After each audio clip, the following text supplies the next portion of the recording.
अस्सलामु अलैकुम वरहमतुल्लाहि वबरकातुहू। उम्मीद है कि आप हज़रात खैरियत से होंगे। अल्लाह आपको शाद व आबाद रखे, करबला हर परेशानी से महफूज रखे। अल्लाह ताला आपके कारोबार में, रिज़्क़ में, रोज़ी में बेपनाह बरकतें अता फ़रमाए। दोस्तों, आपने ख़तीब बहुत देखा होगा, मगर बहुत कम ख़तीब आपने इस तरह देखा होगा जो आवाम और ख़वास में यकसा मकबूल हों। जो बड़ी-बड़ी ख़ानक़ाहों के मशाइख़ ने जिनको अपनी दुआओं से नवाज़ा हो, जिन्होंने पूरे हिंदुस्तान में हर जगह इनकलाब बर्पा कर दिया, जिनका नाम ख़तीबुल हिंद हज़रत अल्लामा मुफ्ती हम्माद साहब क़िबला है। हज़रत का बयान सुनवाने से पहले मैं आपको ये कहूँगा कि ये इरफ़ान बलरामपुर चैनल है पे आप इस वक्त वीडियो देख रहे हैं। इस चैनल पर कभी गाना, कॉमेडी वगैरह अपलोड नहीं होता है। इस चैनल को अगर आप सब्सक्राइब कर लेते हैं तो इंशाअल्लाह जो भी बयान अपलोड होगा, अगर आप सुनेंगे, अमल करेंगे तो इंशाअल्लाह दुनिया और आखिरत दोनों में काम आएगा। तो मैं यही कहूँगा, चैनल को सब्सक्राइब करिए, वीडियो को लाइक करिए, कमेंट में सुभान अल्लाह, अल्हम्दुलिल्लाह ज़रूर लिखिए। आइए पहले बयान सुनते हैं, उसके बाद बात करते हैं। इन्हें ज़कात खैरात के कपड़े ना दो। शादी होती है ना, शादी कहना आइयो जरा मुफ्ती साहब जरा फातिहा पढ़ दियो खाने पे। इन्होंने पढ़ दी तो होता क्या है कि स्टैंडिंग में खाना चलता है, कुत्तों की तरह खाना पड़ गया कम। तो जिम्मेदार मौलवी कह रहा फातिहा दिल से नहीं पढ़ी थी, दिल से ना पढ़ी थी। एक बार दिल से नहीं पढ़ी थी, क्यों भाई? कर सालन कम पड़ गया इसलिए दिल से नहीं पढ़ी थी। और फातिहा पढ़ के कह रहा चख लो। बरेली में तो जहां फातिहा पढ़ने गए उसने चख नहीं कही, किसी अल्लाह के बंदे ने ये नहीं कही खा लो, चख ले हो। तो इमाम साहब का जायका टेस्ट करने आया था, बावर्ची है वो कोई, नमक बताएगा ज्यादा के कम है, कह रहा चख लो। गुस्से में वो खाता ही नहीं। बता, जो बरकत की दुआ करने आया था वो नाराज होकर गया, बरकत आएगी? जिसने हाथ उठाए थे बरकत के लिए वो रूठ गया है, रब की रहमतें आएंगी। जब अब्बा का 40वां होता, भगोना कहां भेज दे? का जामे शाहे उम्म में भेज दो। कई अम्मा की साले सवाब के कपड़े इमाम साहब की बीवी को दे दो। तुम्हें फकीर नहीं लग रही है वो? तरीके बदलो अपने। गलत है हम लोग, हमने कुरान वालों को इज्जत नहीं दी। भले मैयत में दावत होती न होती, बेटे के वलीमे में सबसे पहले दावत होनी चाहिए। ये थी कुरान वालों की इज्जत। तीजे 40वें के कपड़े बनते न बनते, लेकिन बेटे की शादी पे मस्जिद के इमाम को कपड़े बनते। मैं इसलिए नहीं कह रहा हूं मुफ्ती शमशाद मेरे दोस्त हैं तो इन्हें बनाना कपड़े। अल्लाह ने इन्हें इतनी इस्तिताअत दी है, इंशाअल्लाह ये 2-4 गरीबों को हर महीने वैसे भी बना सकते हैं। मगर मैं समझाना चाह रहा हूं आपको, हमने कितना इंसाफ किया कुरान वालों के साथ। मैयत के कपड़े तुम्हारे, तीजे का खाना तुम्हारा, ईसाले सवाब का कंगा तुम्हारा, ये सारी मैयत की चीजें तुम्हारी हैं। कभी बरकत के काम भी कर लिया करो। कह रहे आप सेरा पढ़ने आ जाइए सलीम साहब। सलीम साहब सेरा पढ़ने आ गए, कह रहे हम मजे आ गए। झूठे मुंह कहते हैं बारात में भी चलियो। ये बारात में चले जाते, कहना तेरा साइड से रहियो, क्योंकि डीजे बजना है। मैं कहता हूं सलीम साहब, जिन बारातों में डीजे बजे उनमें सेरे नहीं, उनमें मरसिए पढ़ा करो। वो कौम मैयत से कम नहीं है जो सुन्नत के मौके पे हराम काम करे। जी बेशक, जी नहीं। सेरे पढ़ने की मुस्तहिक है, उसमें मरसिए पढ़ो, मरसिए पढ़ो उन पे। पूरा दिन हालत बना दी, बंगू बना दिया बारात को। कह रहा उस वक्त तक रोटी नहीं खाओगे जब तक डीजे के पीछे पीछे ना घूम लोगे गांव में। ऐसे पैर पड़ने खाने के टाइम तक जैसे नशे में चल रहा। और अभी मुखिया को मजा नहीं आ रहा, बगल में बैग डाल के अब्बा डीजे के आगे आगे है। वो कह रहा थोड़ी साउंड बढ़ा, अभी धमक पूरी नहीं निकल रही। मर के देख तो लट्ठों में धमक निकल जाएगी पूरी। हाँ, सलीम साहब कहते हैं सेहरा पढ़ने बुलाया था, इसे बंद कर लो का ना मौलाना। एक बचपन की तमन्ना थी, लल्ला दूल्हा बंदेगा तो डीजे रिछा का लाना है, किछा का लाना है, बहेड़ी का लाना है। ये तो जमाने की एक 18 साल की तमन्ना है, आज किसी की नहीं सुननी है, आज जम के बजाया जाएगा। मैं पूछना चाहता हूँ, लोग कहते हैं तलाक हो गई 3 दिन के बाद, 8 दिन के बाद तलाक हो गई। मुझे बता तो सकी, जब तूने कार्ड लिखना शुरू किया था, तूने सारे दोस्तों को बैठाया, सारे अक्लमंदों को बैठाया, सफेद बाले वालों को बैठाया, सबने कहा था किसको बुलाना है, तुमने कहा खालू नाराज है, तो बड़ों ने कहा राजी किया जाएगा, किसी ने कहा ताऊ नाराज है, किसी ने प्रेशर डाला इसे राजी किया जाएगा। मुझे बताओ उन अक्लमंदों में कोई ऐसा भी था जिसने ये भी पूछा हो, बताओ सबको बुलाओगे, मदीने वाले को बुलाओगे कि नहीं, अपने नबी को बुलाओगे कि नहीं? ये कोई नहीं पूछता है कि आका को बुलाना है कि नहीं। आप कहेंगे मौलवी आका कैसे आएंगे, तो सुन, कार्ड भेज करके तू रिश्तेदारों को, अहबाब को, खाला खालू को बुलाता है, जलसा करके मदीने वाले मुस्तफा को बुला लिया। जी हजरत, बेशक। हाँ, जलसा करके मदीने वाले को बुलाया कर। लेकिन बता, सुन्नत उनकी डांस करवा रहा, हुजूर आएंगे? बताओ क्यों सुन्न हो गए? क्या सुन्न से सुन्नी हो? अगर डीजे बज रहा हो सुन्नत के मौके पे, हुजूर आएंगे? बोलो, सच तस्लीम करो, आएंगे हुजूर? नहीं आएंगे ना। अगर हुजूर को बुलाना है, गाने बंद करो और अपनी मस्जिद के, अपने मोहल्ले के, अपने इदारे के आलिम से मशवरा लो, हुजूर कैसे राजी होंगे। तो ये कहेंगे चले काम कर, जलसा रख ले, निकाह के वक्त में नात खानी होगी, जहां तेरे बेटे के सेहरे में दुनिया के बड़े बड़े नामवर दौलतवर आएंगे, वही तेरे बेटे के सेहरे में मदीने वाले मुस्तफा भी आ जाएंगे। रखा करो ना, ये काम किया करो। लेकिन इसकी भी टांगों में दर्द नहीं हो रहा, कजैद क्या मैं, क्या कहना है उसे, देखो समझी तो उनका कोई, हमारा तुम्हारा थोड़ी है, समझी वो समझी का। तो ये रहता है ना सिस्टम। और हमारा नौजवान घूमता कूदता है, पूरा दिन डीजे बजेगा, पूरा दिन बारात घूमेगी, निकाह के टाइम कहता भाई कितने पैसे इमाम साहब को देने, तो वो कहते 5000 दे दो। कौन सी किताब में लिखा? शरीयत 5000 बता रही है निकाह के। अब तुझे शरीयत याद आ गई? सुबह से शरीयत याद नहीं आई। ये हालात हमारी कौन। हाँ, और बात बता दूं, बुरा ना माने तो, निकाह तो बाद में होता है। ये जो इस्तकबाल और वेलकम चल रहे हैं तुम्हारे, इसने बेड़ा गर्क करके रख दिया हमारी कौम का, बेड़ा गर्क करके रख दिया। एक शरीफ बंदा खड़ा नहीं होता वेलकम में, लड़कियां फूल लेके खड़ी है। मुझे बताओ, इनमें से कोई भी एक भी बेगैरत भाई ऐसा होगा कि जो अपनी बहन की इज्जत पे किसी की नजर पड़ते देखे और चुप रहे? होगा कोई इस महफिल में इतना बेगैरत? कोई भी नहीं होगा। सब बहनों की इज्जत के रखवाले। फिर उस वक्त गैरत कहां मर जाती है, जब तेरी बहन किसी खैर के आगे इस्तकबाल के लिए खड़ी होती है। जी, मुझे बताओ, उस वक्त रिश्ते टूट जाते हैं, बहन याद नहीं आती, आंखों का पानी मर जाता है।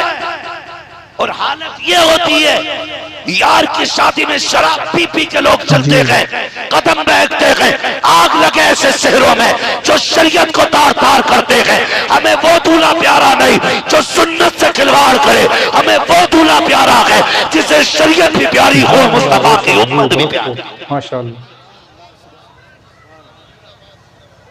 शराब के नशे में धुत, तमाशे देखो कितनी बेटियां भाग गई। रात के 3 बजे निकल गई तो कह रहा दुआ करियो सुबह तक लौटिया।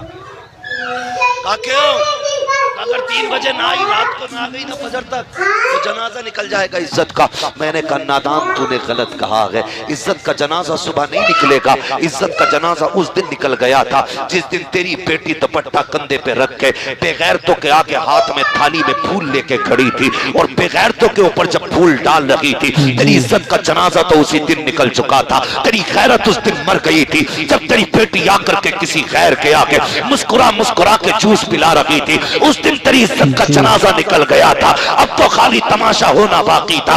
आज रोने से कोई नतीजा नहीं है। काश पहले दिन पाबंदी लगा दी होती, पहले दिन आपने सलामी का रोका होता, इस्तकबाल बंद कर दिया होता और कहा होता सुन बारात लेके आ रहा है, वेलकम की बात कर रहा है, हमें बेगैरत दूल्हा नहीं चाहिए, हमें गैरत वाला दूल्हा चाहिए। गैरत वालों के हाथ में बेटियां दो। क्या गारंटी है जो आज पराई बेटी से जूस पी के गया है वो कल तेरी बेटी को किसी गैर के आगे नहीं फेंकेगा? बदलो ये रस्में। मुस्तफा के सच्चे गुलाम। डॉक्टर इकबाल ने कहा था न संभलोगे तो मिट जाओगे हिंदी मुसलमानों, तुम्हारी दास्तां तक भी ना होगी दास्तानों। जी इंशाअल्लाह। बंद करो ये तमाशे, ये बेगैरती वाला काम बंद होना चाहिए। इस्तकबाल करना है ना तो फिर मर्दों से इस्तकबाल कराओ। ये पिलाएं जूस, ये पिलाएं तुझे समसम, हम इसका इनकार नहीं करते, लेकिन बाकायदा दूल्हा रेबिन काट रहा, रेबिन, और 8 दिन बाद अपना पिंड काट रहा। उस वक्त तक मोटरसाइकिल चल रही है जब तक सलामी है, जेब में दम है, खत्म तो कह रहा चुपके से बिकवा दो यार, क्यों से बड़ा तेल खा रही है। तेरे अब्बा में लिस्ट में तो सबसे पहले बुलेट लिखी थी, अब तो तेल खाएगी वो। कह रही ना स्प्लेंडर ले लेंगे, गरीब का खून पी लो निचोड़ के। जी दूल्हा छोड़िए डाकू है वो बुढ़ा जिसे एक दिन बेड पे बैठने नहीं मिलेगा, वो कह रही आप पिलाई 2 इंच से कम ना हो। जी हाँ भाई, कह रहा फर्नीचर 1 नंबर का चाहिए बे बुढ़े, तेरा बेटा तुझे एक कप में पानी नहीं देगा, तू क्यों आखिरत तबाह कर रहा है इसके चक्कर में? तू अल्लाह अल्लाह कर, तबाह कर दिया गरीब का जीना। जानते हो एक शहर के अंदर से 70,000 लड़कियों ने दीन छोड़ दिया है। अल्लाह अकबर। एक शहर की 70,000 लड़कियां। और ये भला शहरों में क्यों ज्यादा मालूम है? क्योंकि शहरों में बेरोजगारी ज्यादा है। जी ये फाके इंसान को कहां तक ले जाते हैं, हिसाब लगाया कभी? निकाह आसान कर दो ताकि बेटियां किसी काफिर के बिस्तर पे न जाए। थोड़ी नाक नीची करके जी ले, मरने के बाद सबकी टेढ़ी होती है नाक। जिसमें घमंड है ना, ये दम निकलते के टाइम टेढ़ी कर दी जाती है। बचा क्या है? इसलिए निकाह आसान करो। रब ने तुझे अमीर बनाया तो 10 लाख का तू डाकू मत बन। अल्लाह ने तुझे इस लायक बनाया, बेड खरीद सकता है, बर्तन खरीद सकता है, खरीद ले अपने। किसी गरीब की बेटी की इज्जत बचा ले, उसे अपने घर के बिस्तर पे लाके लेटा। लेकिन बराबर का 15 लाख का दामाद ढूंढा, वो पूरे साल भीख मांगेगा और जिंदगी भर मांगता वो। जब पैसे खत्म होंगे जारी अपने अब्बा से लेके आ, कभी तेल के नाम पे, कभी चाबी के नाम पे, कभी गाड़ी के नाम पे, कभी जूती के नाम पे, कभी कपड़ों के नाम पे, कतई मोहताज होके बैठ गए यार। इसका मतलब तो यह है कि तुम इस लायक ही नहीं रहे कि तुम बीवी को पाल सको, और जो बीवी को पाल नहीं सकता उसे निकाह करने की इजाजत ही नहीं। समझ रहे मेरी बात? इसलिए मेरे भाई निकाह आसान करो। अल्लाह ने तुम्हें इस्तिताअत दी है, बिस्तर अपना खरीदो, बर्तन अपने खरीदो, गरीब की बेटी को इज्जत से अपने घर की इज्जत बना लो, घर के लाके इज्जत बना के रखो। खुदा की कसम, अगर गरीब को तुम्हारे घर के आंगन में इज्जत और सुकून मिल गया, कोई तुम्हें इज्जत दे ना दे, कयामत के दिन खुदा की रहमत तुम्हें इज्जतों की चादरें अता फरमा दे। इसलिए निकाह आसान करो। और ये कब होना है? एक तजर्बे की बात बता दूं, बच्चे मौलवी बना लो। मैंने अभी तक किसी मौलवी को 15 लाख मांगते हुए नहीं देखा है। हाँ, किसी मौलवी को मैंने आज तक 20 लाख मांगते नहीं देखा है। आज तक मैंने किसी मौलवी के बारे में ये नहीं सुना उसने इसलिए तलाक दे दी कि बीवी ने पैसे नहीं दिए। कम से कम बेटे दीन वाले होंगे तो फिर बेटियां इज्जत वाली आए। कहने को तो बातें बहुत है, लेकिन सारी बातें करने का वक्त नहीं है। बस इतना समझ लीजिए कि नसीब वाले हैं जिन्होंने इन बेटों को पाला है, मुकद्दर वाले हैं जिनका जेब का पैसा इनके खाने की खुराक बना है। जिनका पैसा इनके बैठने का बिस्तर बना गया, जिनके पैसे से इनके सर की छत बनी है, मुकद्दरों वाले हैं वो लोग। हमने तो देखा है बड़े बड़ों की कब्रों पे खाली पत्थर लगा रह जाता है, कोई पत्थर पड़ने वाला भी नहीं आता है, कोई नहीं आना पत्थर पड़ने वाला। 6 महीने बाद सब भूल जाते हैं, साल भर के बाद कोई कब्र पे नहीं आता है। ऐसे काम कर जाओ, कोई काम करे न करे, हाथ उठाए न उठाए, खुदा की रहमतें तुम्हारी कब्रों में आती रहे। और ऐसे काम कब होंगे? जी। मरना है ना सारे लोगों को, डर क्यों रहे हो? मरना है नहीं, मरना है, इतना डर रहे हो? यहां मलकुल मौत यहीं थोड़ी खड़े के कोई हिलाए गर्दन हम लेके चले। मरना है कि नहीं? कब्रिस्तान भी जाते हो, इस पे बड़े आहिस्ता बोल रहे हो। जाया करो, जो नहीं जाता उसे 4 लोग ले जाते हैं, जो खुद जाता वो लौट आता, जिसे 4 ले जाते हैं वो फिर नहीं आता है। आला हज़रत फरमाते हैं, हाय गाफिल वो क्या जगह है जहां, हाय गाफिल वो क्या जगह है जहां 5 जाते हैं 4 फिरते हैं, एक वही रह जाता है। कब्रें देखी है यार, रिछा वाले लोग गर्दन हिला रहे हैं, रिछा के लोग कब्रें देखी हैं जी, उसमें बैठी हुई भी होती हैं, गड्ढे भी होते हैं, कफन भी दिखता होगा कई कब्रों में, कई में हड्डियां भी नजर आती होंगी, लकड़ियां भी दिखती होंगी कई कब्रों के अंदर। दिखती है कि नहीं? दिखती है तो देखना, पूछना किसी बड़े बूढ़े को ले जाके, ये किसकी कब्र है? कहेगा ये मील वाले की कब्र है। ये किसकी है? कहा ये आड़त वाले की कब्र है। ये किसकी है? कहा ये फैक्ट्री वाले की कब्र है। ये किसकी है? कहा ये ठेला लगाने वाले की कब्र है। फिर पूछना फर्क क्या है?